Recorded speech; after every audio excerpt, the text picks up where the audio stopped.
Hi everybody, welcome back to the live stream cello lesson, and today we are going to finish with the Haydn Cello Concerto in C major. We're going to look at the third page now, the last page, or also known as the recapitulation. So if you know what recapitulation means, the word means to go through all the summarize and kind of go through all the main themes, right? And you're gonna notice that it's gonna be quite similar to the first page. So without further ado, let's begin. Okay, so the recap will start the same as the first page, right?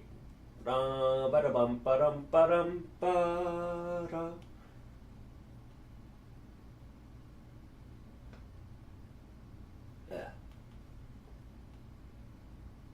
So it's gonna be down bow, up, down, up, down, up, down. Oh, sorry, we're not gonna tie that, sorry. All separate.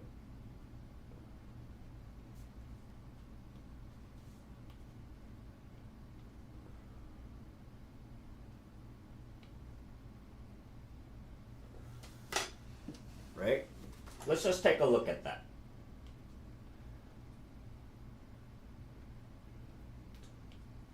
So this is going to be kind of like a review of what we looked at, right?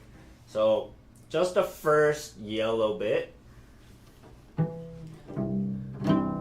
And it's going to be the exact same as the first page. So it'll be like this. 1, 2, ready, and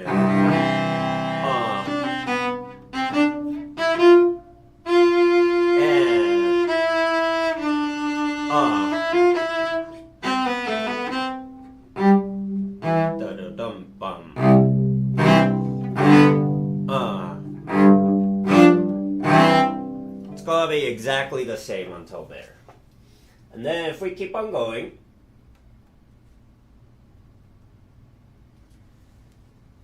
the first bit is going to be the same as before, the first page.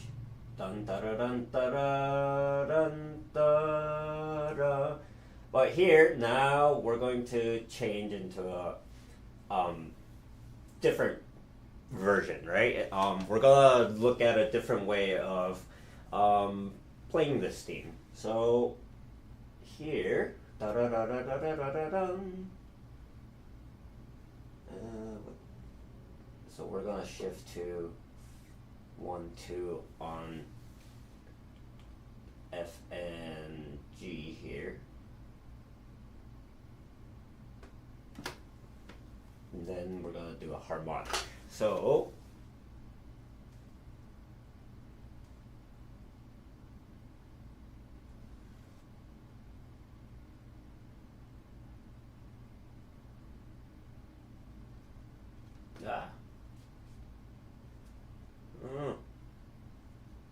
okay. So if we take a look until there, it'll be like this.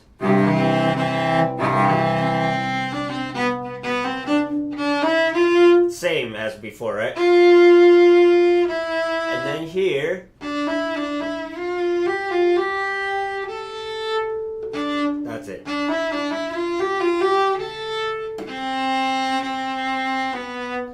So up and up here, da da da da da da, dun dun da da.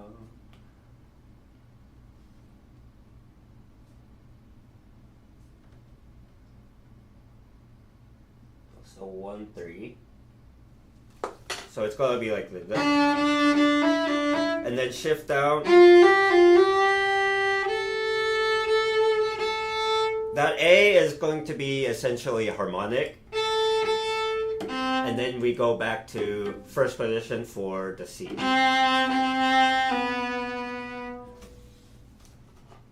So until there is fairly straightforward.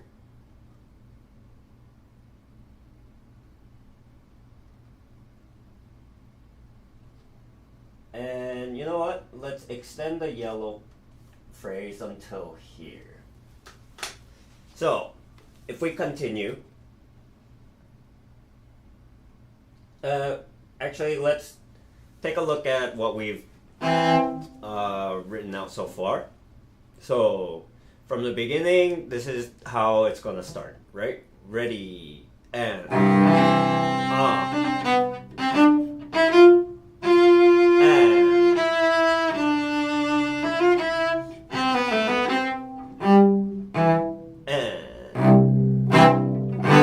same, right? And here change.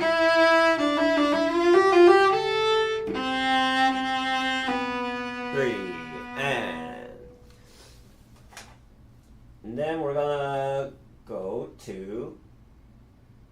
switch to tenor clef.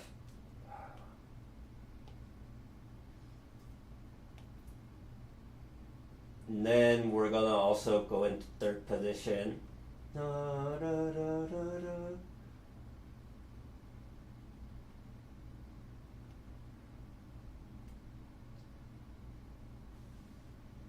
So let's just take a look at this last bit. That's how we end, and then we go to third position, first finger, and then double up, and then shift down to first position, and right, we just go up.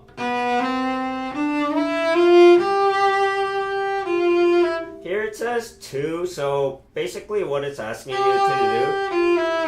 do, here you do extension, and then you relax and play 2-3.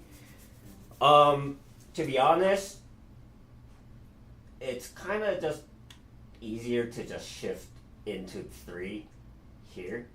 Alright, so you don't have to do like extension and things like that, right?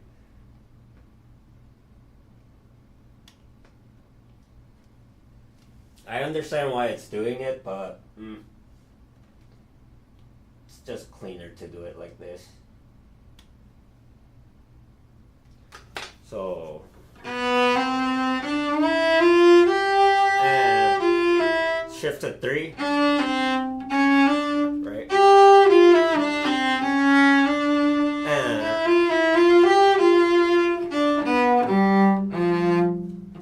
then we go to double up here. So here, be careful with the rhythm, right? Dun, dun, dun.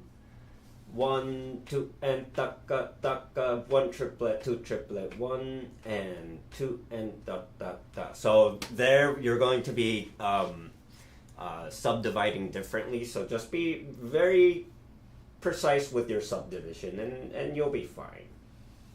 Okay. So for me, I think that's a pretty good spot for the first phrase. I'm kind of making the phrases a little bit longer, mainly because we're already familiar with it now, right?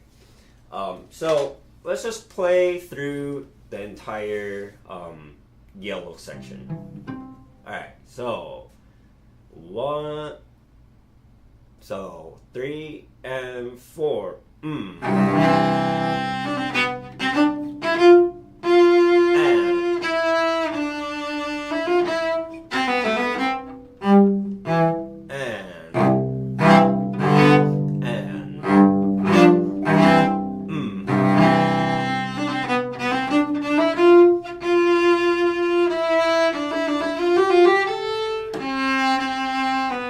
And 2, 3.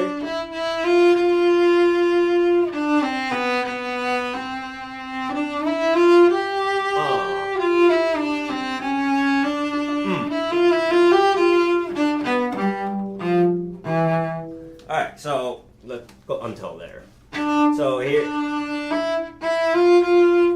I kind of separated the bow on every note, but try only on the second, like that. Alright, moving on, let's go on to the next section, which is going to be quite different from the first page. So this is where things are going to start changing up. So let's take a look at here. Let's just take a look at these first two measures, okay? So pretty simple. E, and then shift to the fourth position. Let me write that fingering down. So 1,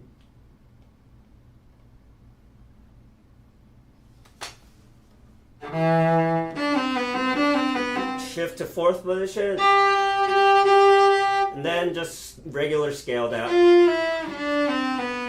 Right? We shift to the fourth finger on the D here, 2, 1, like that.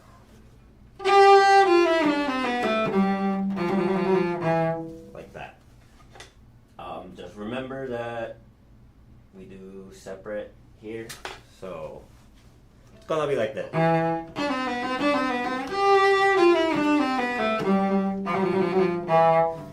And then the second time, so we're gonna repeat basically, right? So we play the first time through mezzo forte, and then the second time through it's piano.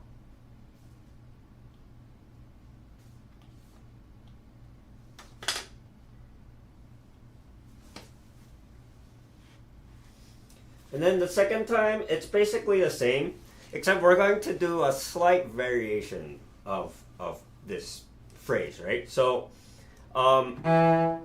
instead of doing straight, we're going to do the first note as kind of like a grace note, right? So without the grace note, it sounds like this. But in order to incorporate the D, so it's gonna be like that. So just kind of pull off your fourth finger. Instead of just kind of lifting up your finger, just let your fourth finger slide off, right? And that's kind of like the trick I do, kind of like guitarists, right? You know how they're able to do a pull off. It's called a pull off, right? And when you're slapping your finger down on, you know how how you can hear the pitch, right? So hammer on, pull off. Those are few left hand techniques that you should be a little bit familiar with, and this is where how you would incorporate it. So, and then same thing, shift up,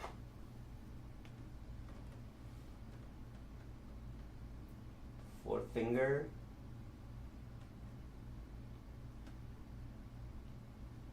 and then here we're going to bounce down. So same thing, right? So the only difference the second time is the rhythm as well as the articulation on the scale down. So that's gonna be important in terms of making a contrast here, right? First time, measure 105, the light blue.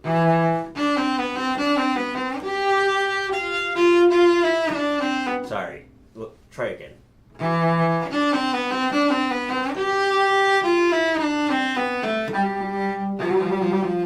Piano.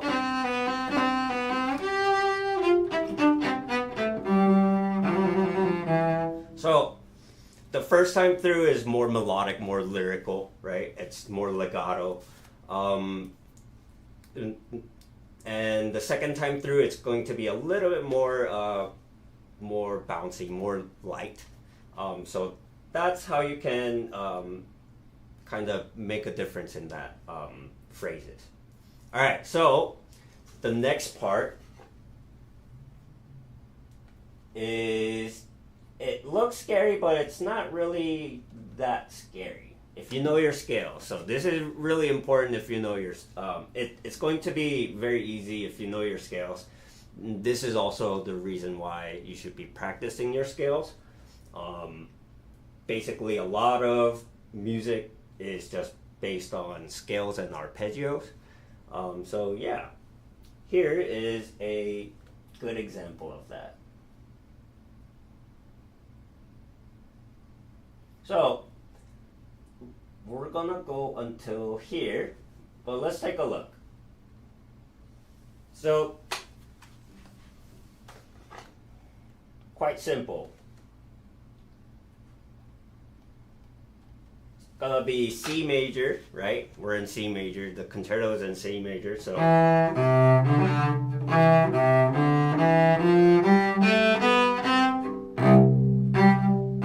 right? Remember, it's F natural. And then the second sequence is gonna be the next step up, right? So starting from essentially what is a D minor or D Dorian. So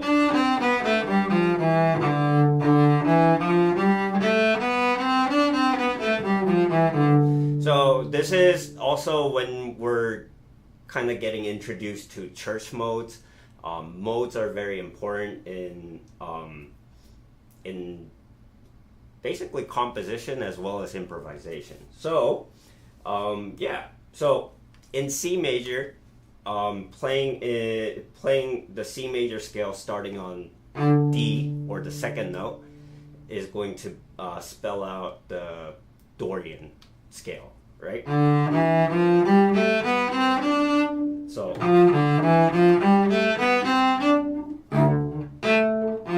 and then the next sequence up would be starting on E.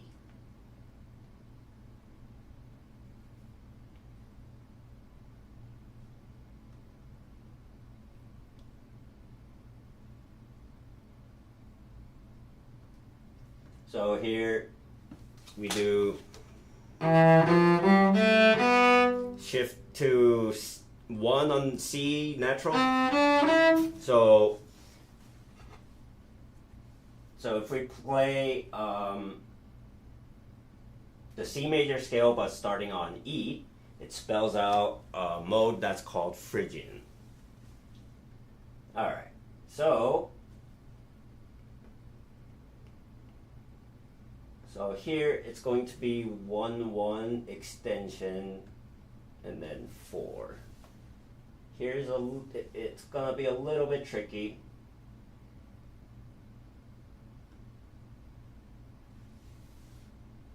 So this guy would be,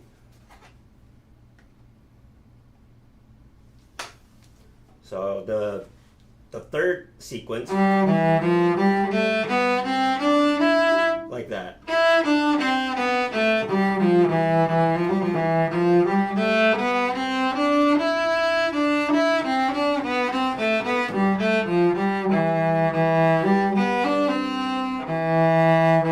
So that's the fingering, right?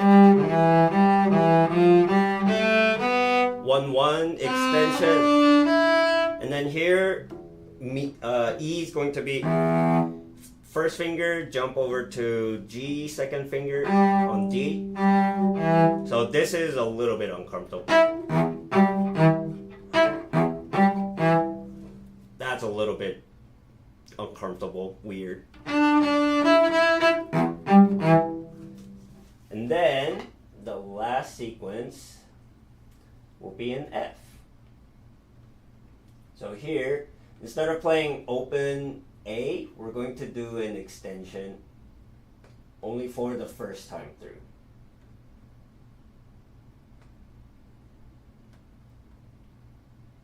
Like that. So here basically, and then extend and shift half step up, right? And that's, and then third position.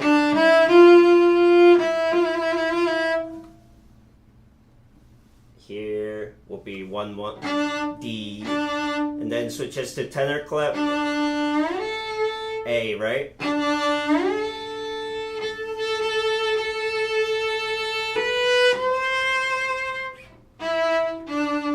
Until there. We're gonna go until there. That's until the light blue. Let me quickly write the fingering.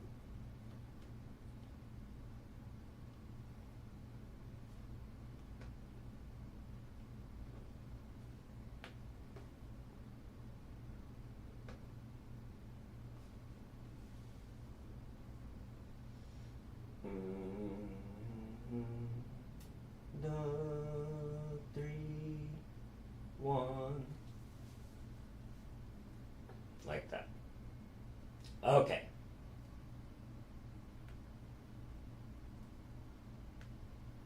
So if we take a look at from measure 107, this is just basically C major scale, but starting at different points of the scale, right? So first time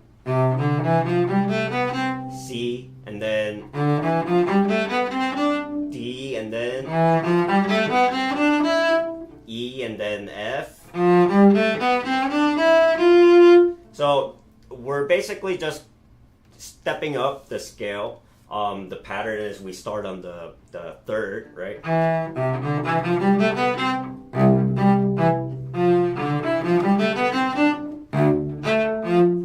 Let's just write out the fingerings.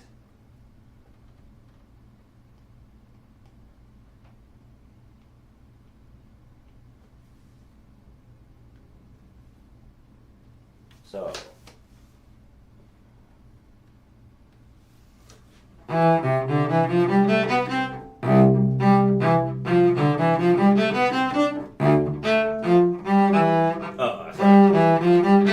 1-1.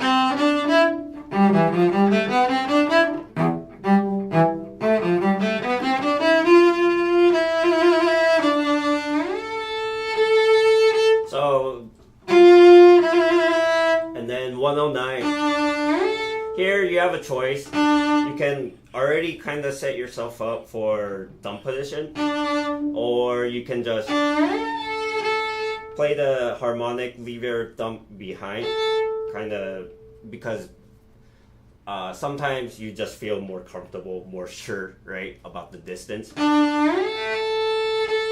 And then, but always you're gonna be pressing down on the harmonic, the second note. So in order to vibrate, right?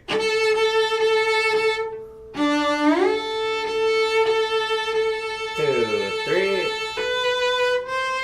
2, C,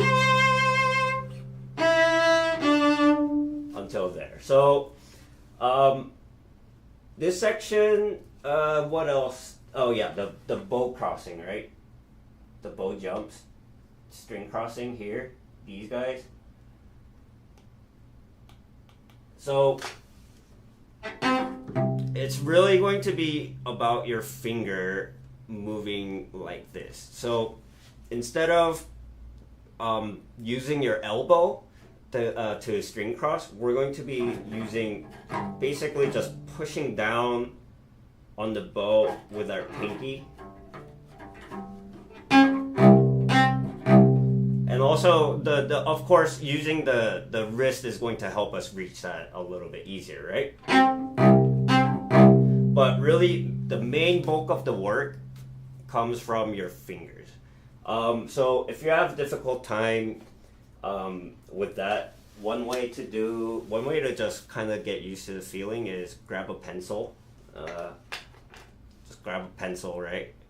and just go like this, right? Push down on the pinky, push down on the index finger, pointer finger, kind of like a seesaw, right? You're kind of turning your bow into a seesaw. So that's gonna be the trick here, right? So when you do that with very close to the frog, your bow is going to have a natural string crossing effect. So that's one crucial way to minimize movement, right? This part goes fairly fast, right? So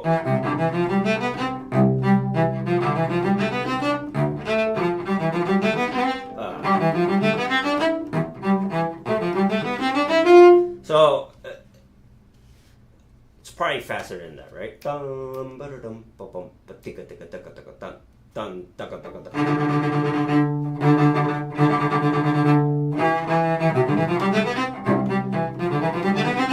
Right? So very fast. So practice the bow movement separately apart from the fingering. So this part is kind of tricky, mainly because of the speed and the string crossing, right? So focus on the string crossing.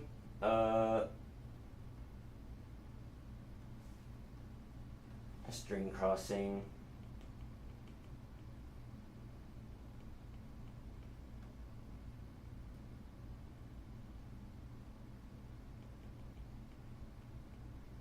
Bow fingers. Right? This is what I mean by bow fingers.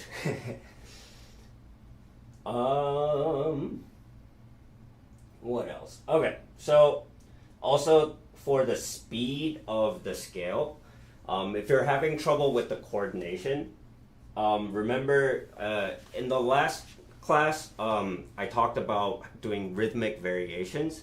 So here you can do another set of rhythmic variation instead of just practicing a straight 30-second note, right? What you can do is kind of treat groups of 4 turn it into a triplet. So you can do kind of this kind of figure. Dun, dun, dun, dun, dun, right? So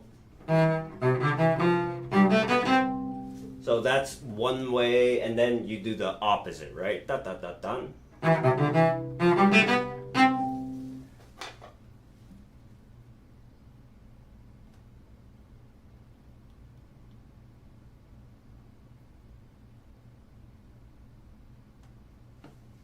So that will be one set of variation, right? Another set of variation you can do is kind of do a triplet figure.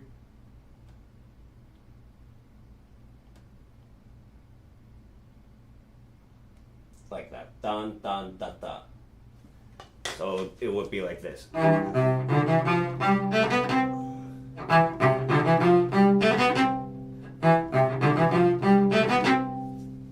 And then you do the opposite, which would be da, da, da, da, da, da, da, da.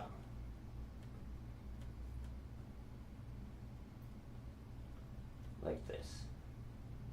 Da, da, da, da, da, da, da, da.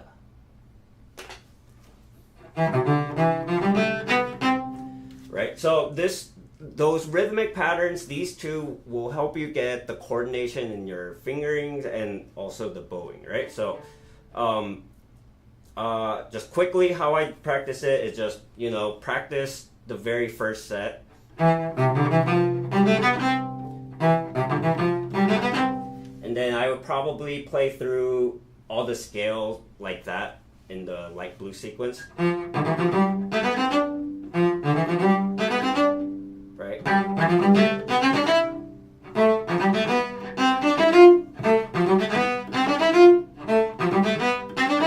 Right, so you do that sequence, the first sequence, this guy, And then after that, you do the reverse of that, right? This one. So da da da da da da da da.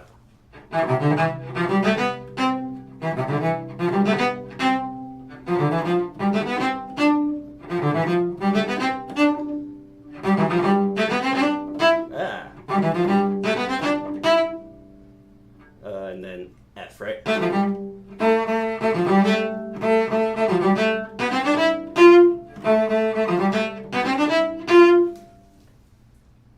And then you do combination of both, right? So and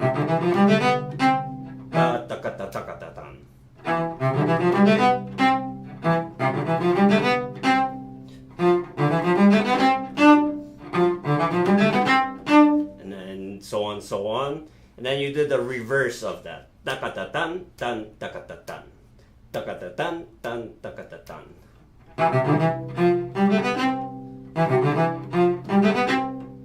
And then so on, right? And then, that's one day. One day you can practice like that. Slowly move the metronome markings like that, right? And then you do the other variation next, right? So try doing this, right, all throughout. So that would sound like this. Dun dun taka dun dun taka dun.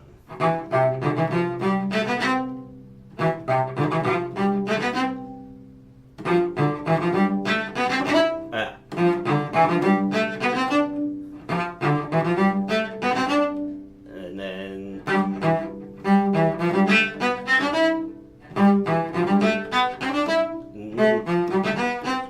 so on and so forth, right? And then you do the reverse, right?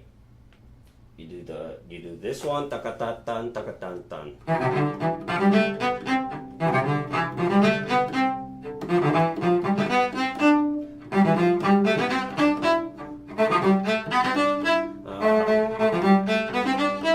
Right. So when you do this, you can see how many times I already repeated this section. Just by playing the sequences and the variations and then combining it, you're gonna end up playing this sequence in a very variety of rhythm, variety of ways to coordinate your bow and your left hand. And also the triplet subdivision is gonna feel a little bit faster than the 30-second subdivision. So when you stop playing in the 6/8 triplet feeling, it feels way slower, right? So that's the way I was taught how to practice things like virtuosic things that are very fast, how to coordinate those things by doing this exercise. And yeah, it's basically repeating, it's repetition. However, it's repetition with variation. It kind of makes you remember the sequence. You don't have to always look at the sheet music after you do it 20 times, right? And yeah, so that's the major tip I would leave for those scales, right? Do the rhythmic variation, right?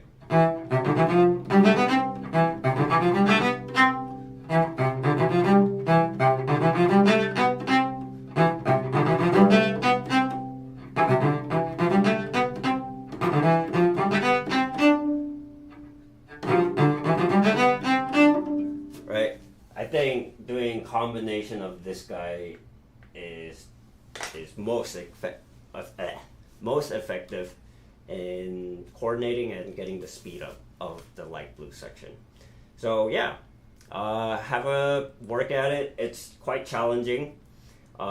It's gonna take you a while, so don't worry about if you can't play it fast in the beginning. The key is practicing it slow first in order for you to develop the muscle memory, so you don't have to think about all the shifts, all the different notes and things like that. right?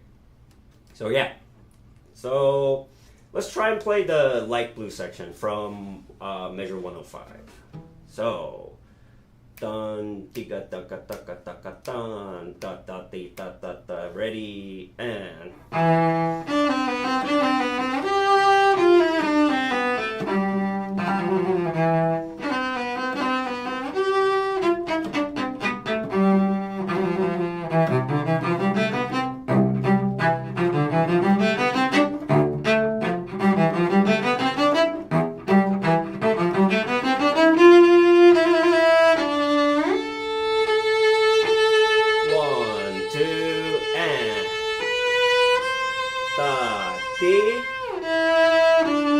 until there. All right, so we are now at the next section that's kind of difficult, but it's not as difficult as it seems. Especially if you've practiced your thumb position, your default thumb position in the harmonic position. Yeah, this part is going to be very simple.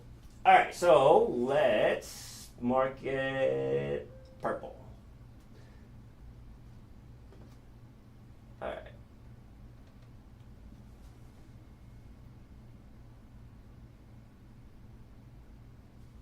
Let's go from there.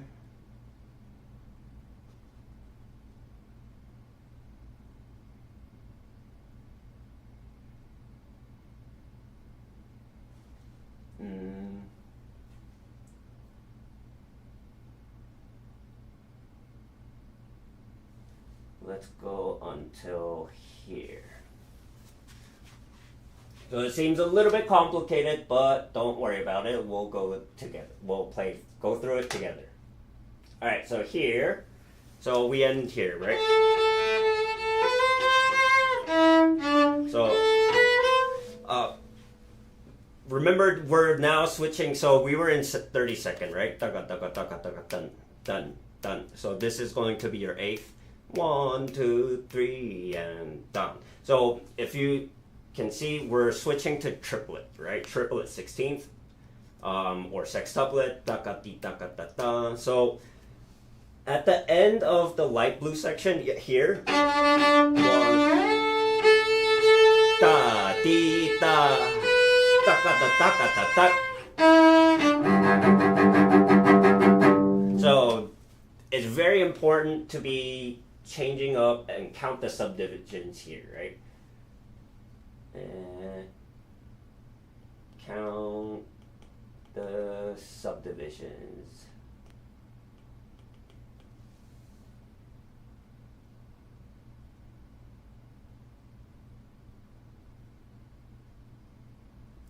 So,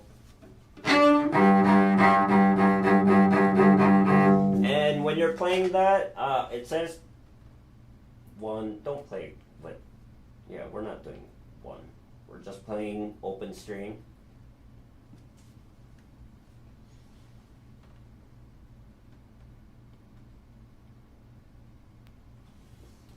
So remember, every triplet, you're going to be changing the direction of the bow.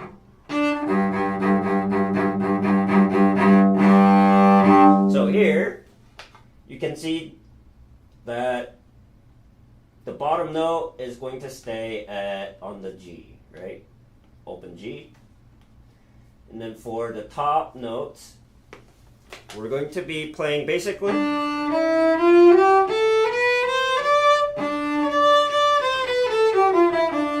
if you, so that's going to be your Dorian fingering. So whole thumb, 1, 2 is going to be, so thumb and 1 is whole step. First and second is going to be half step. Second and third is going to be whole step. And then same fingering pattern on the next string up. So the notes on that chord, it's going to be G, F, and then D on the top. So make sure you have the top D in tune, right?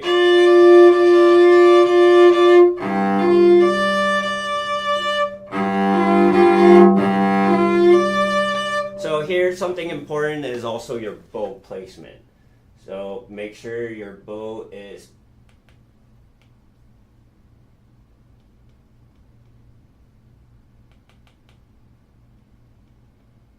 nearer to the bridge. So because you're playing the these notes a lot higher in the cello, your bow needs to be a little bit higher, closer to the bridge as well for it to kind of respond in time, right?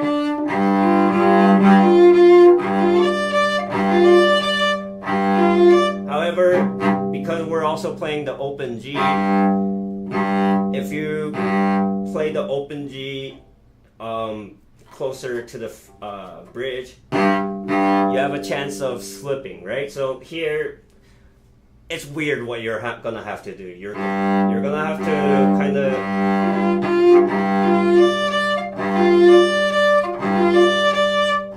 so you're kind of sliding downward.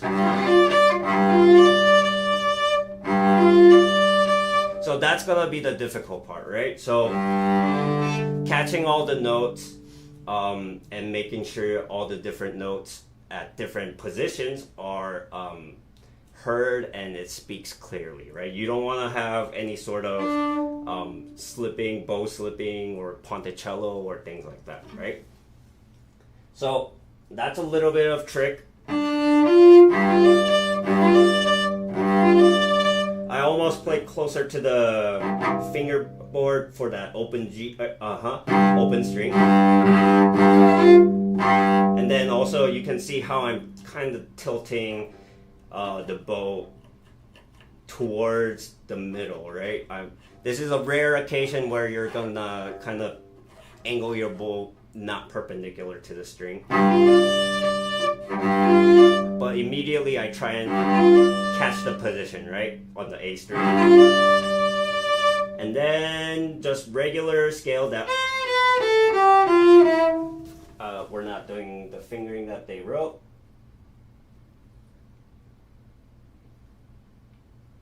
Three, two, one, thumb, thumb 0. 3, 2, 1.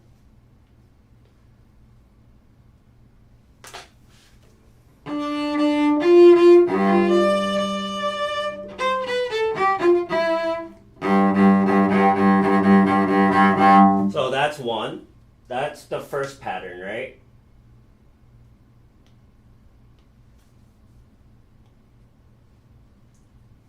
And then, so stay in position here. Stay in the thumb position.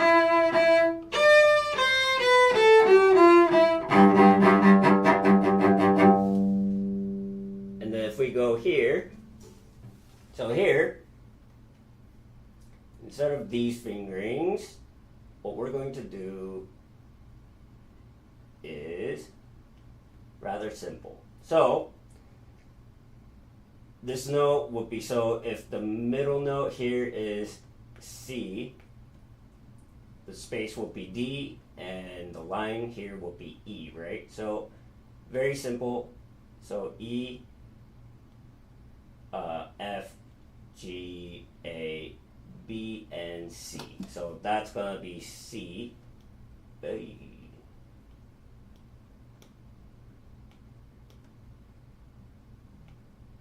So C in that position is simply second finger. So yeah, here it's just gonna be your regular old C major arpeggio. And same thing, we're gonna stay in position there. It's much simpler than just going back and forth. So that's gonna be thumb once again. 1, thumb, 3, 2, 1, 2.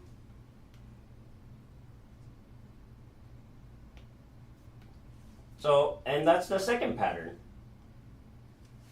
And you're just gonna repeat that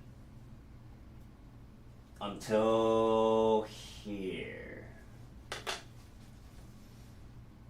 So here you can see it's the same.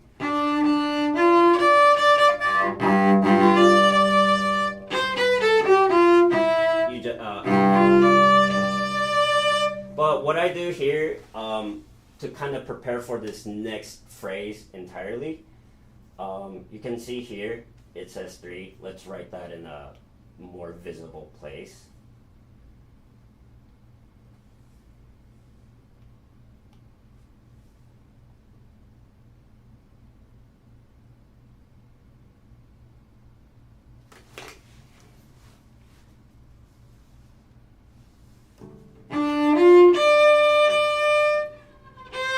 So basically, from here we shift all the thumb position down a whole step. Right?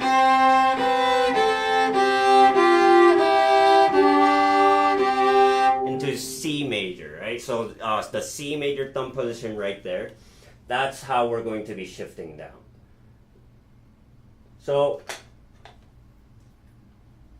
the only really difficult part about this section, the first purple section,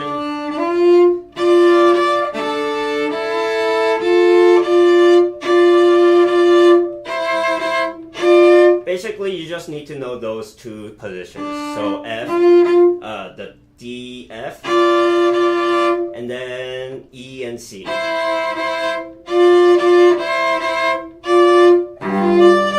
And then it's just a scale, right? So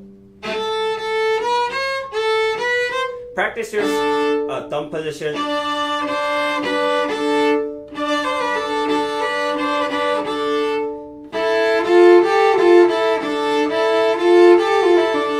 Practice your thumb position. Practice with the harmonic so you're in tune. And then, yeah, just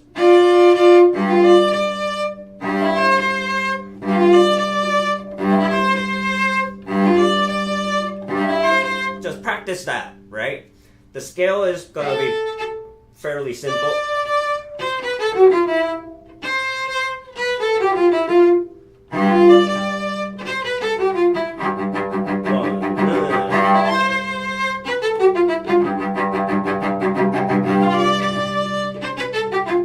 Right? So, something that I'm also doing is I'm maintaining this throughout, right?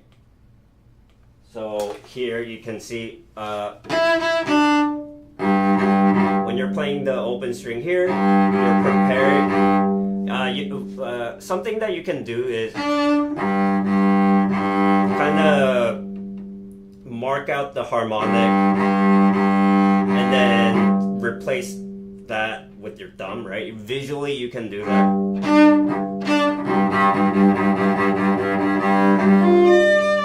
Right, that's gonna be one option to find that position without doing any sort of plucking or things like that. Once you do that a while, you're just gonna be able to kind of land. Right, so but first just practice.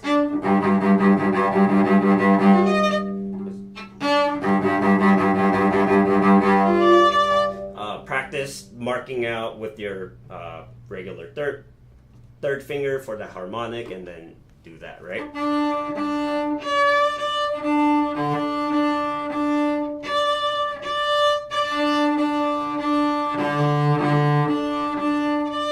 Right? That's gonna be that's gonna be very helpful.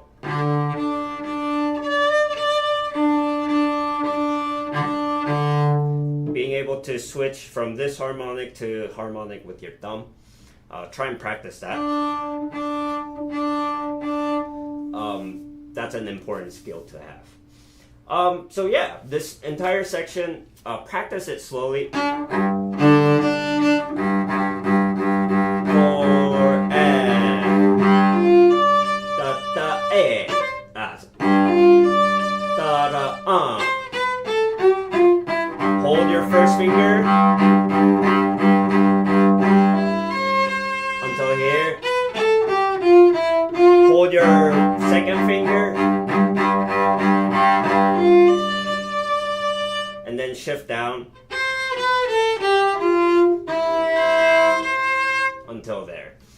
All right. So,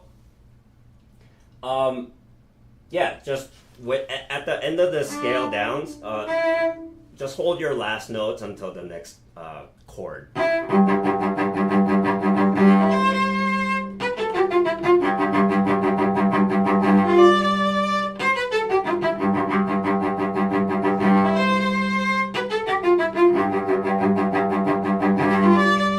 And then, because it's repeating between those two chords, you can just loop those phrases. Right?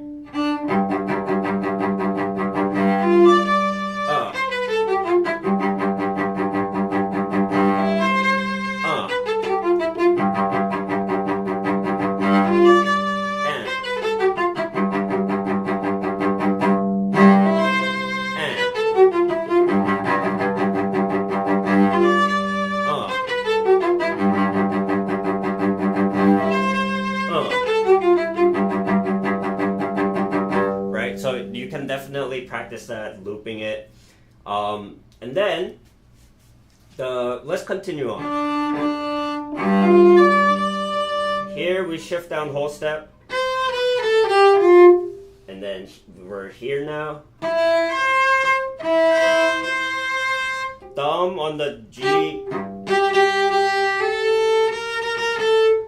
A, B flat, right? So 1, 2, between first and second finger is going to be half step here, half step.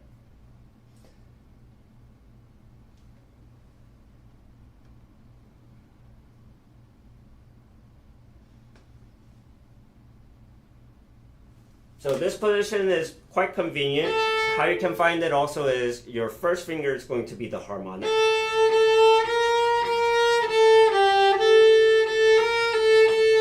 And regular third position, or third finger, one thumb, like that.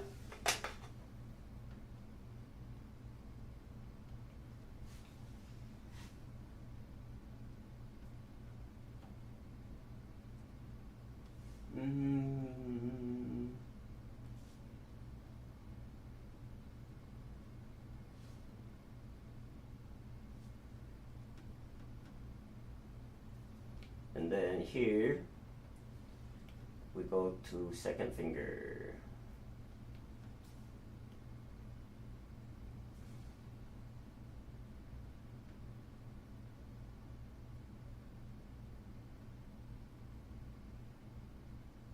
Oh, sorry. I'm looking at the wrong place. Alright, so this will be 1 and 2. So it's going to be 2, oh, sorry, 3, 2.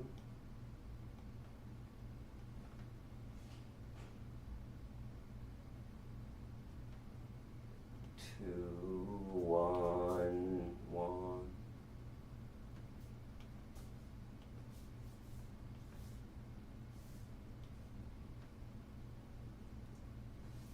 So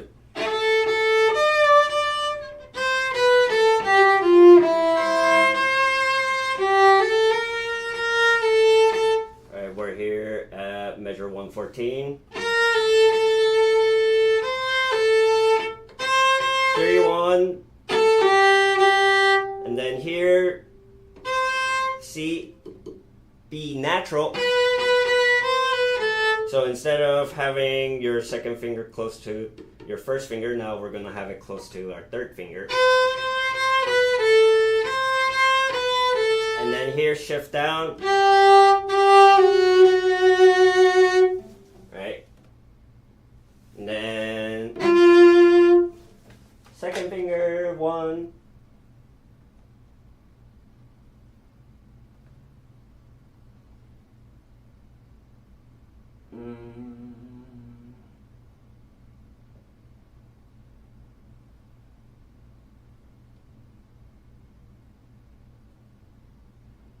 Three, 2, 1.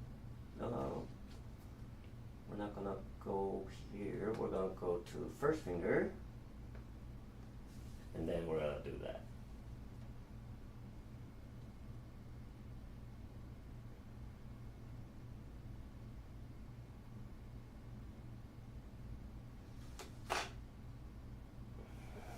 so.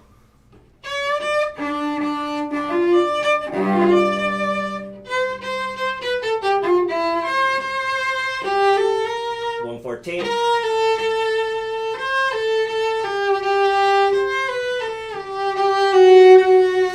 and F natural, 3, and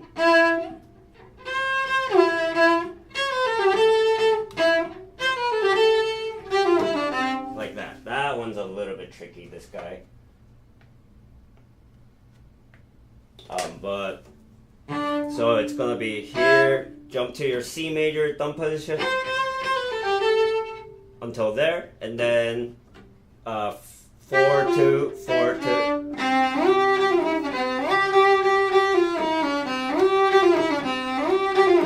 That one's a little bit tricky.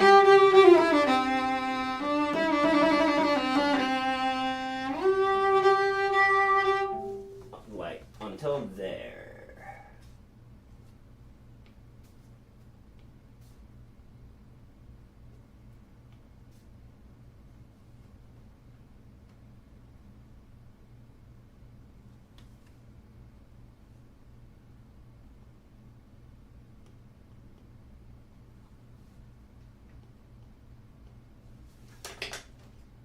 Okay.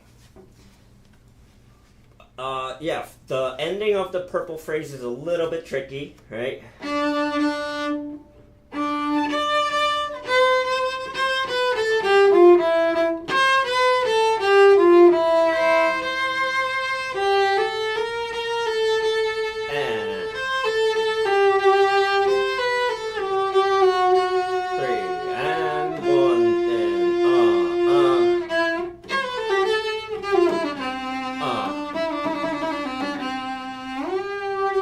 So that's almost to the speed, but don't when you're practicing, just here.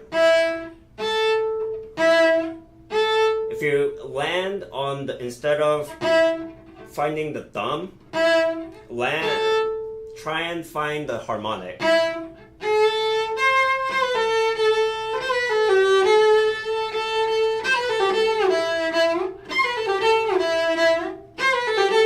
So that's going to be one of your reference points that you can visually cue yourself.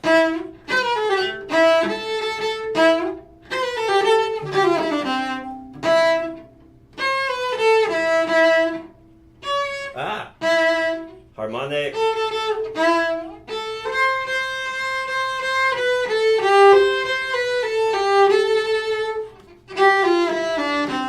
So here, when you're hammering down your pinky, you're also kind of sliding backwards like that.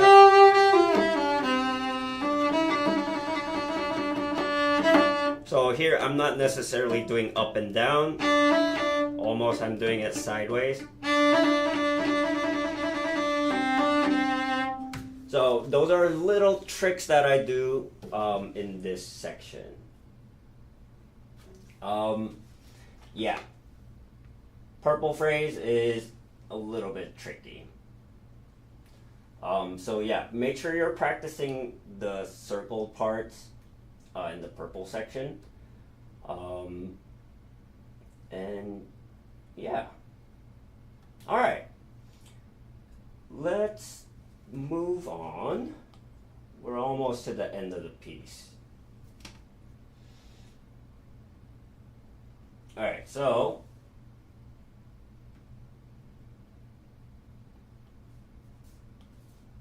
this part sounds like it ends, right? Da, da.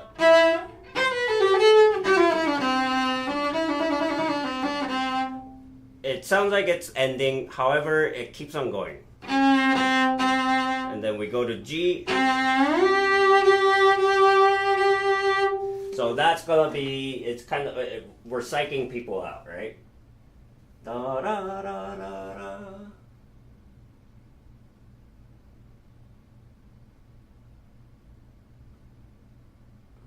Up, down, up, down, up, up.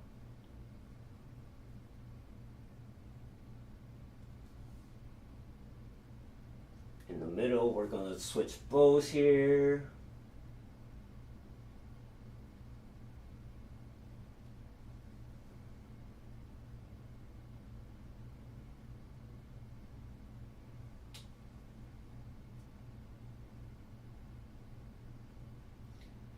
And then da da da.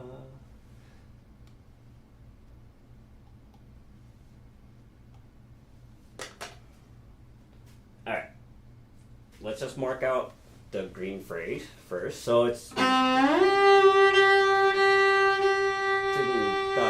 da, 1 and 2 and 3 and 4 and right. So you can extend your like that, but it's easier to just shift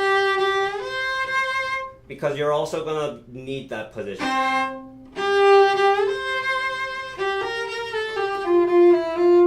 Right? So we're now hitting this phrase. And we're gonna do it a little bit different here. We're not gonna be repeating like it does in the beginning, in the first page. We're actually just gonna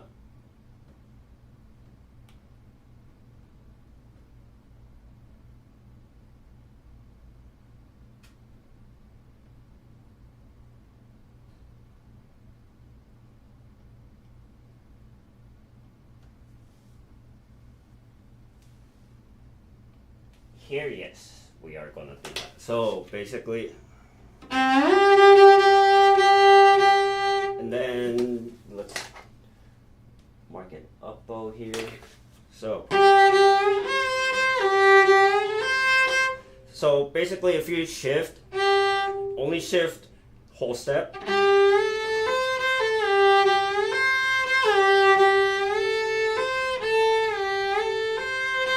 So that's gonna be the motion, right?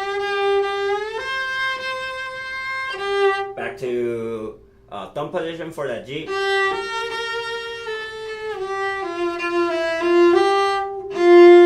Two thumb. Octave, right there is an octave.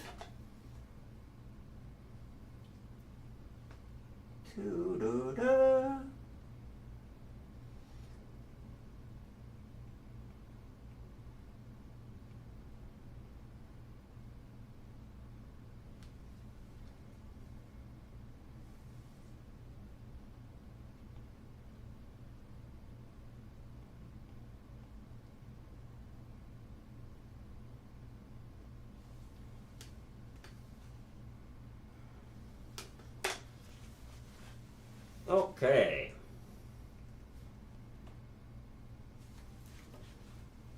So this phrase, if we take a look,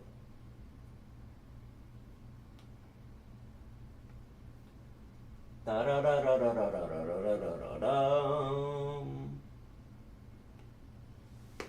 Right. So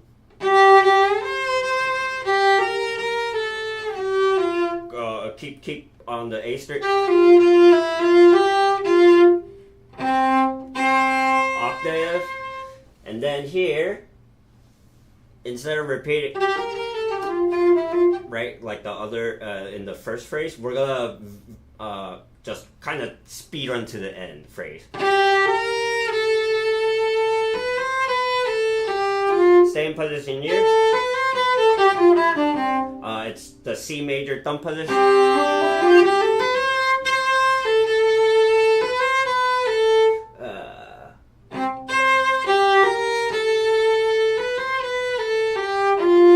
Second finger, thumb, 2, 1. So here, your thumb position is very important. I tend to use a lot of thumb position in my fingerings, but it's very important actually.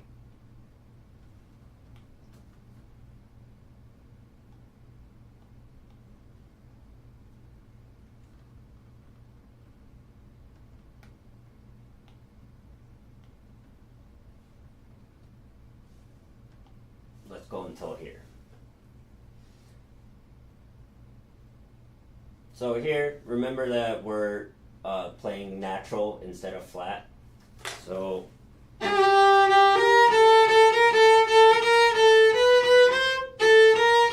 B flat, and then B natural. So be very careful about those half note differences. If you play wrong on that, it'll clash with the orchestra. So just be aware of that. And then thumb.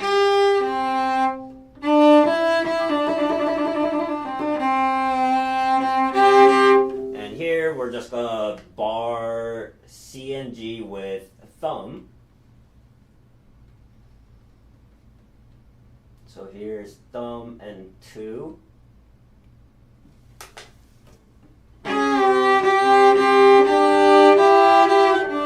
So easy way to tune the G. So you can play your harmonic D with first finger, and then the G. That's gonna be a perfect 4th up, right? So if you're out of tune on that, that's gonna clash a lot. So that's one interval that you can use to tune the G. And then use that G to also tune the C.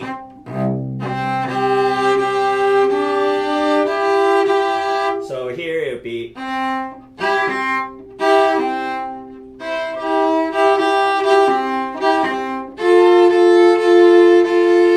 1, 3.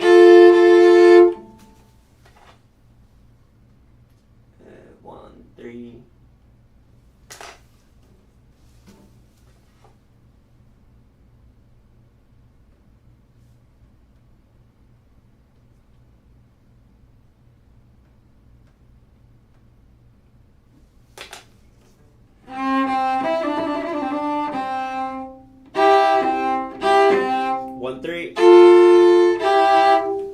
And then we go back to thumb 2.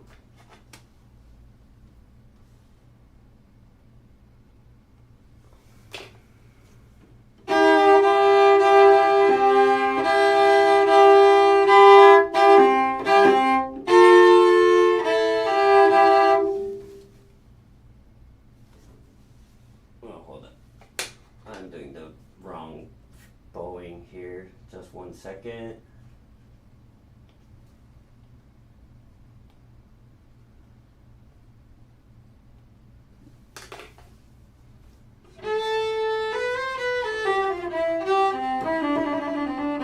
Oh, okay.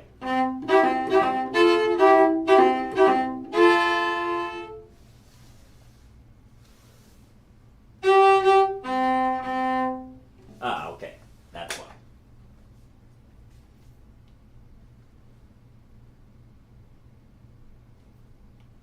We separate here. Up, down, up, down, down, like that. So.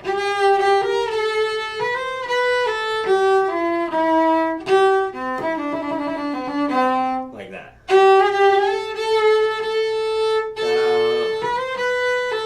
Separate.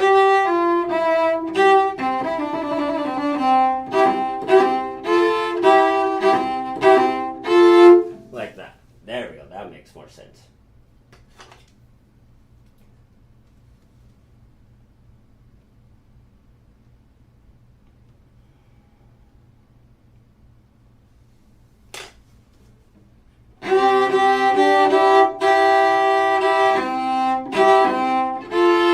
And here I separate all the instead of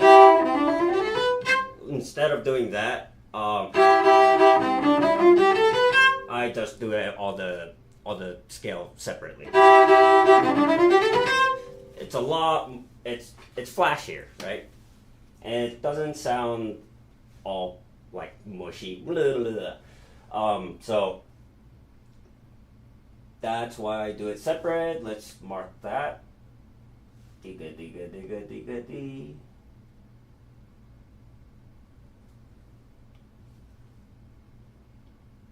All separate.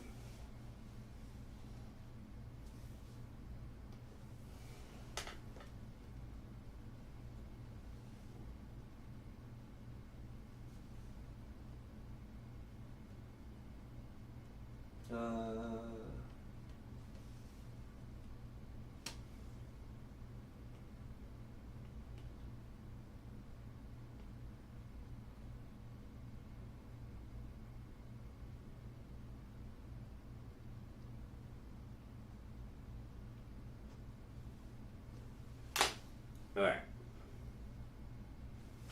So from 122,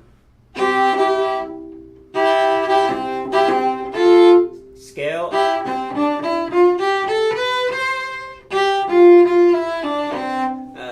that you're just gonna stay in position, right?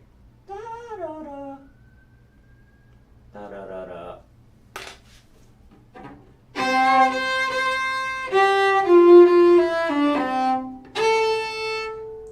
Harmonic's going to be, or A is going to be harmonic. That way you have time to shift down.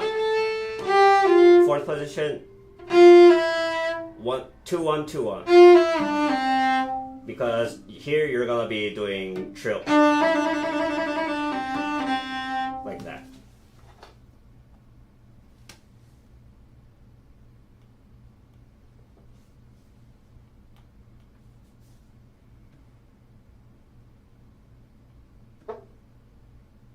Two and four. 1 2 1. All right, so that's gonna be the one of the fake outs.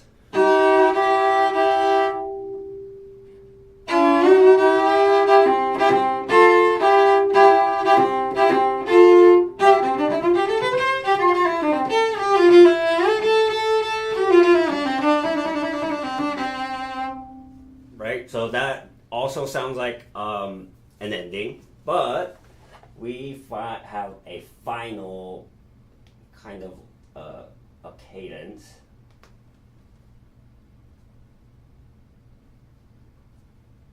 Let's do orange. No, no, no, no, no, no, no, no, no, no, no, no. Well, we gotta do that. Da da da.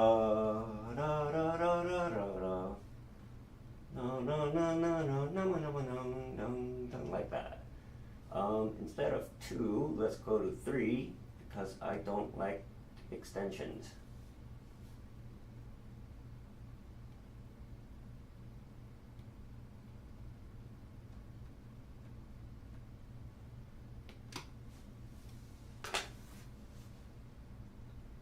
So orange phrase is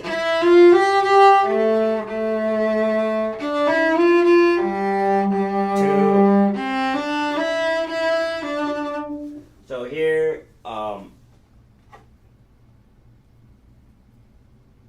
we're going to maintain our position here, our extension position. 4 2 4 2.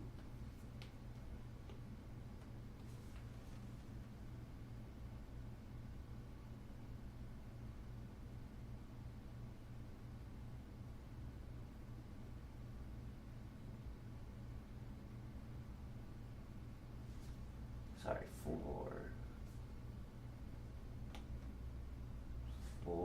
2 1 1.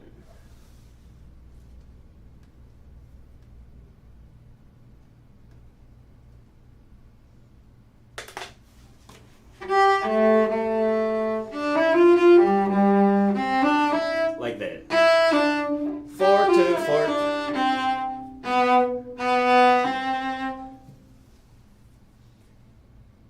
And then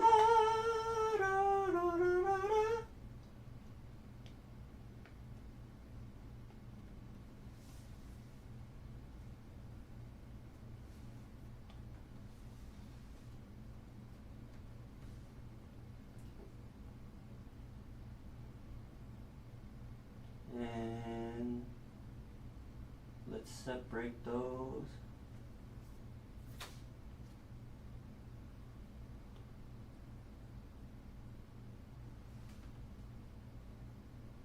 One, two, four, harmonic. Oh, it's already written. Okay. 4, 2, 2, 1, 2, 1. It's like it's the same cadence, right? As the other.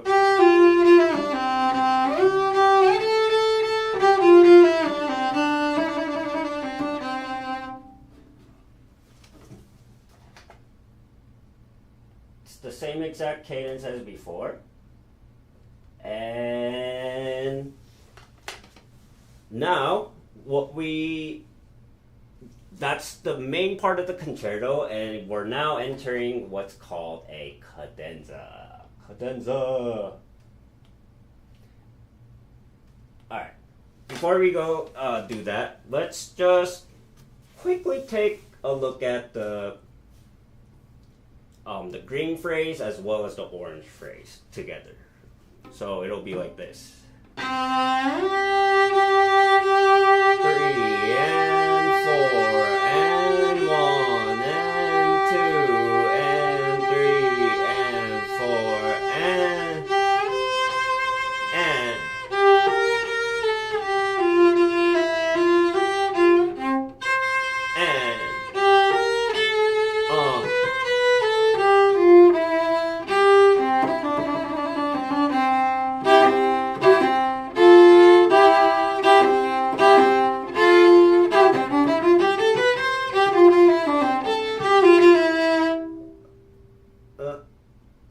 is it? Yeah, sorry.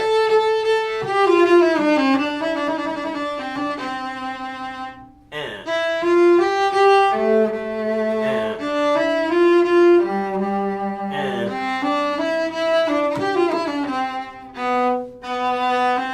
4 and up, 2, 3 and 2 and.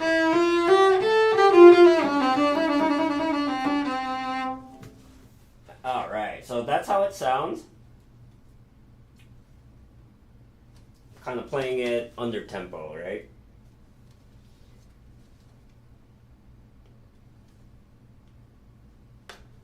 So, essentially, the recapitulation, the third page, is we're just kind of hitting all the main themes once again. But we're not really playing the full themes, right? We're kind of just hinting at each of the sections that we played, and then we go into what's known as a cadenza. So let's talk about the cadenza.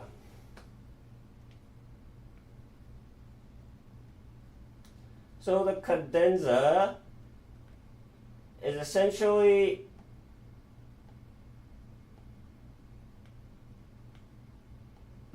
a section where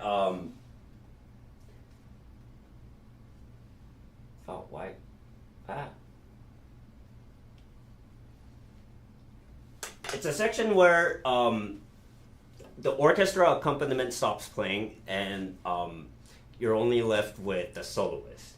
It's only the soloist that's playing, right? So it goes like dum ba-dum dum da-dum dum da-dum bum ba-dum, orchestra holds, and then you play. So cadenza, that's what a cadenza is. That's where the soloist is playing by himself or herself. Traditionally, it's composed or improvised by the soloist. In modern times, it became less and less of a tradition, and people started just, playing the famous cadenzas or cadenzas of famous cellists. Me personally, I'll play the cadenza that is here, but I would like to encourage those of you to, kind of compose your own and try and compose your own. Basically, the idea is you play the thematic materials just by yourself. In this case, you'll see that you do the most flashy bit of the concerto, but there's many different ways of going about this. All right, so first let's take a look at what is written. So let's just start here. So first we start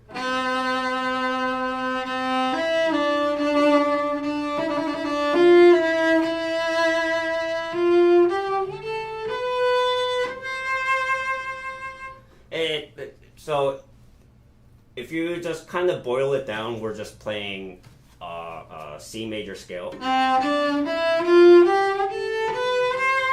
but with embellishments and things like that. So let's write the fingering. 1,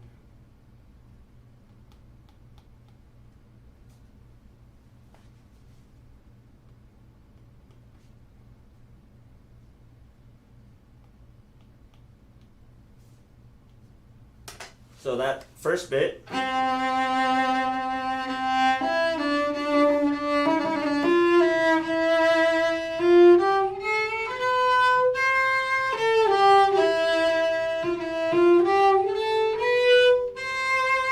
Fermata.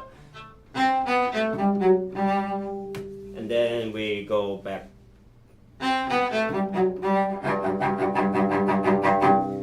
It says saltando, but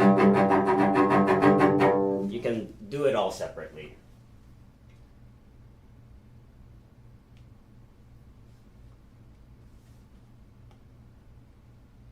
All right, do it all separately. And here it's the same thing.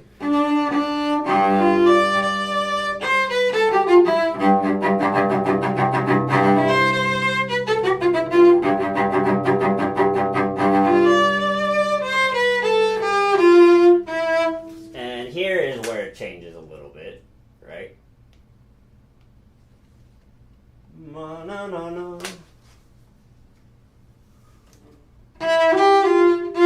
Harmonic.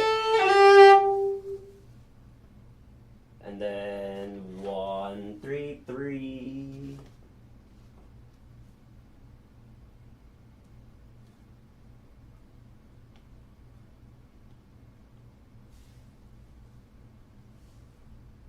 Two, 1, 1. All right.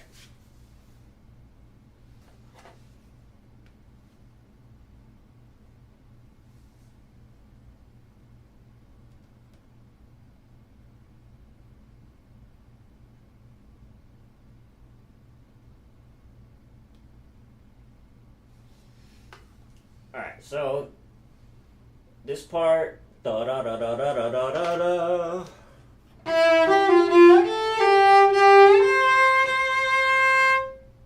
B flat, A flat, G sharp.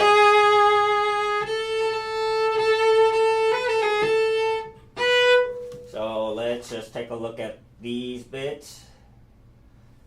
They're very tiny. 2, 1.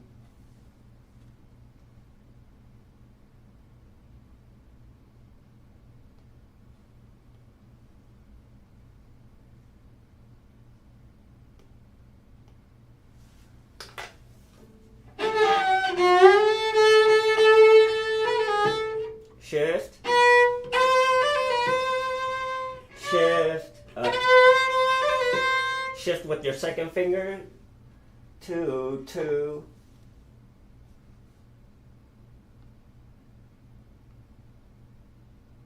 3.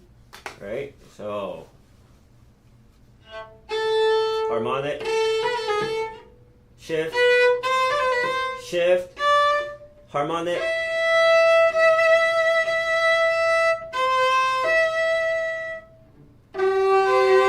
Here, so we're just gonna stay in position.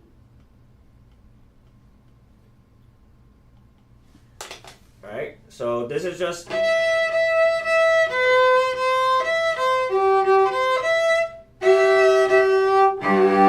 can tune your G, your second finger G is right there.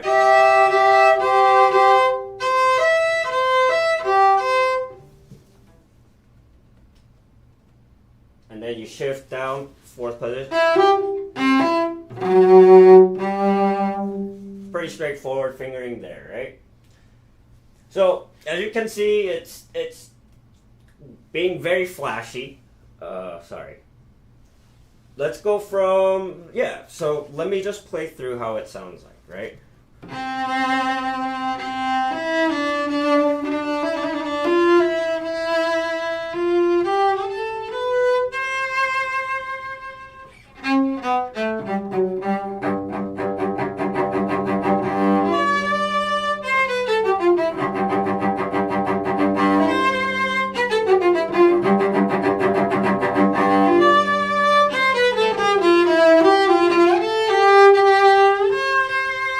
B flat.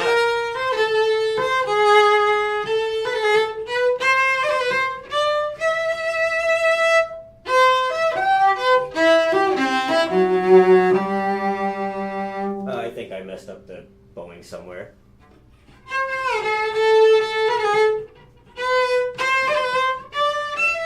Try it.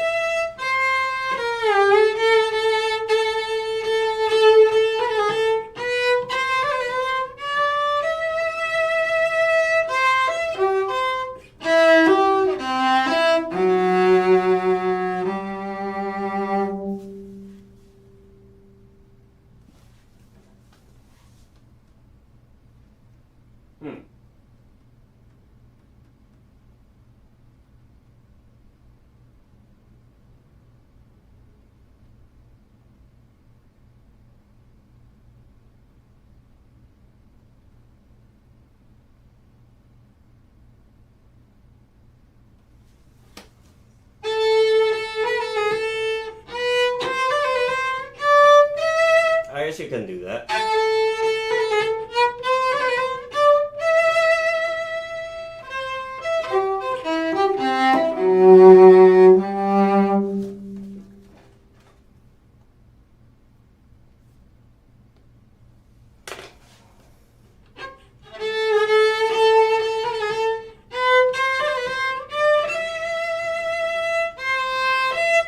Or I guess we're just doing double up bow.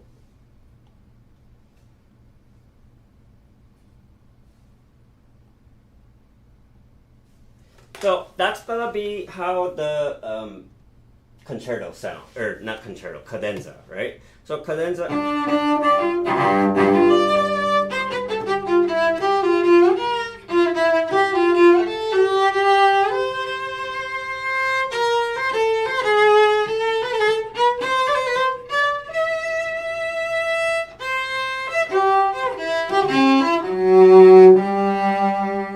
And then this last part, da da da. So here you can do the same fingering, trilling with 2 and 4. But here, this part, this last trill, last cadence is how you're gonna cue back in the orchestra for the very ending. So you can do 1-1 like.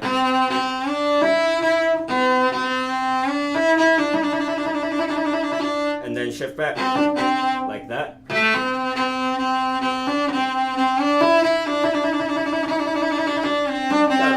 Like that.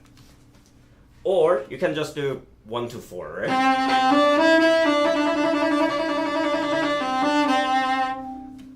So that's your option. Do down and up there.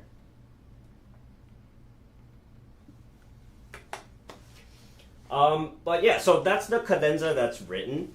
But I highly recommend and highly encourage you guys to try and compose your own, right?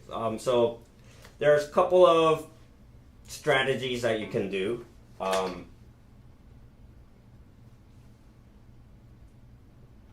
Try composing your own cadenza.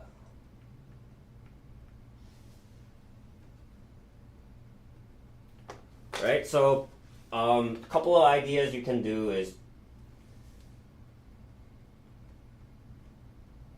play all the thematic materials.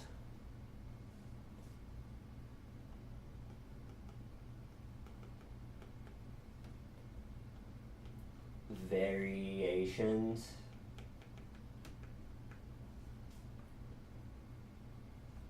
So what do I mean by that? So basically, we have the main theme, right? So at the end, right? And then the orchestra plays, blah blah blah blah, and then starting, you entering. You can play the theme again.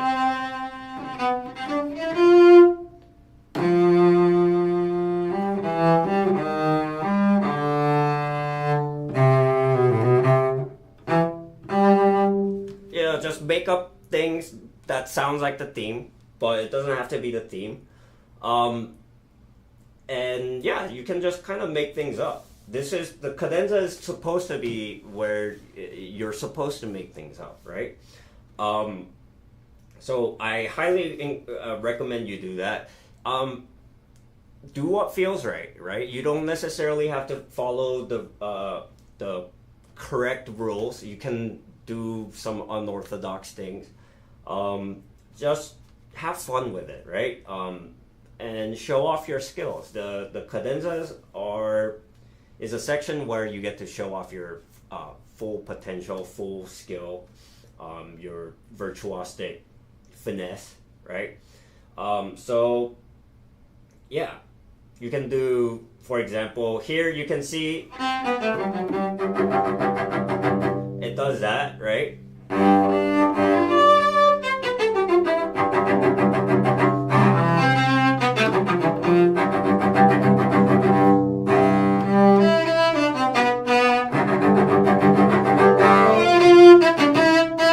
You can do all sorts of variations.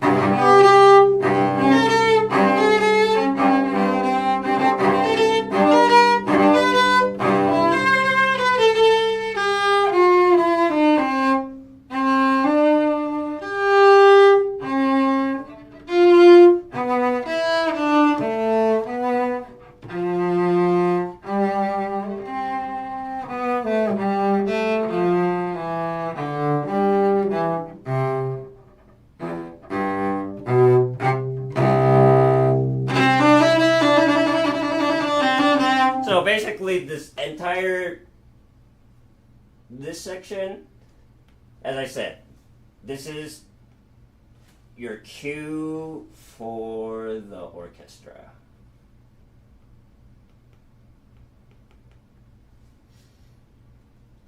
So just have fun with it. It doesn't have to be flashy. You don't necessarily just try and compose something, right?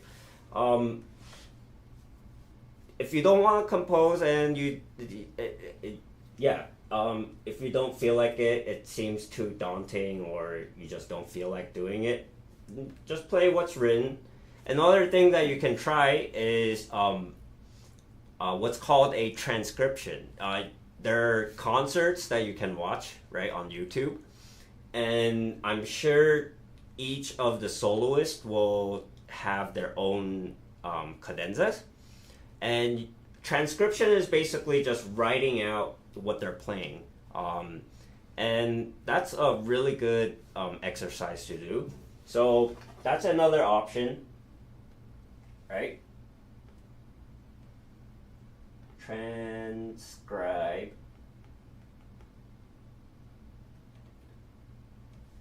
other cadenzas.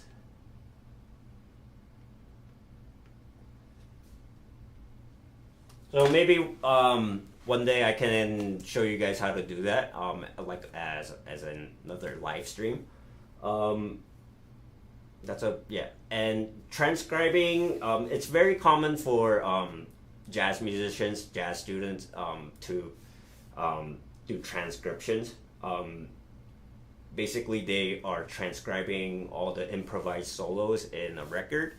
And we can do the same thing, right? We can transcribe cadenzas that's been played by other professionals. You can watch competitions. Competitions are where all the cool stuff happens, you know. So try transcribing one of the soloists from one of the big competitions, right? There's Tchaikovsky. There's what else is there? That's the only one I can think of right now. Queen Elizabeth, that's one of the new ones, right? There's a bunch of competitions that you can look up. So, yeah, that's gonna be it for the concerto. Finally, we're finally through with the first movement. Let me quickly play the last page, the recapitulation. Alright, so I'm gonna play it slightly under tempo, and you should too when you're learning it, and slowly build up the speed, right? So this is how the third page, the recapitulation sounds like. Alright, 3 and 4.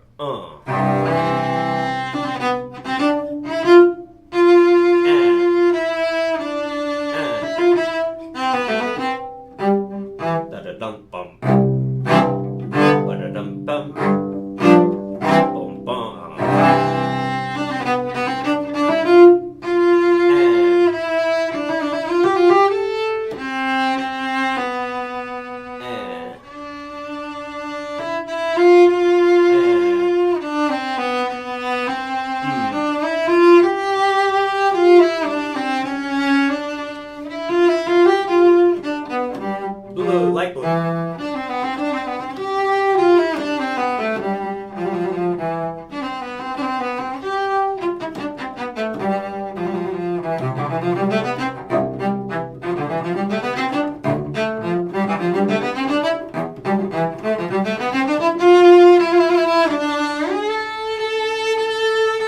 Two, three.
Bum and cadenza.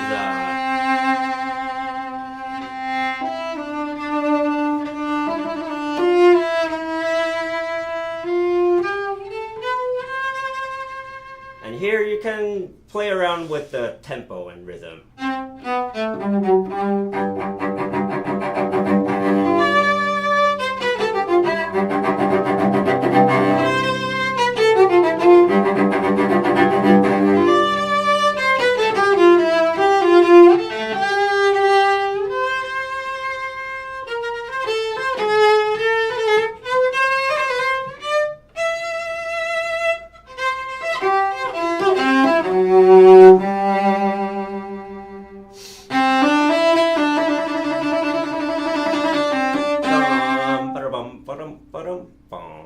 And that's how the concerto ends. Alright, so that's gonna be the end of the first movement. This concerto is very important. It's the foundational concerto, I would say, especially this movement. This movement is very important because it basically is like the ultimate how to play C major stuff, right? There's a lot of things going on in C major, and C major happens to be the key that your cello is most open, right? Because all the harmony contains all the open string, right? So this concerto is very important, and I'm glad that you're learning it, and I'm happy to share my knowledge, my tips, and yeah, I hope this cello lesson helped. And I think what I'm going to do is maybe take a little break on this concerto. Obviously, I need to still go through the second movement as well as the third movement.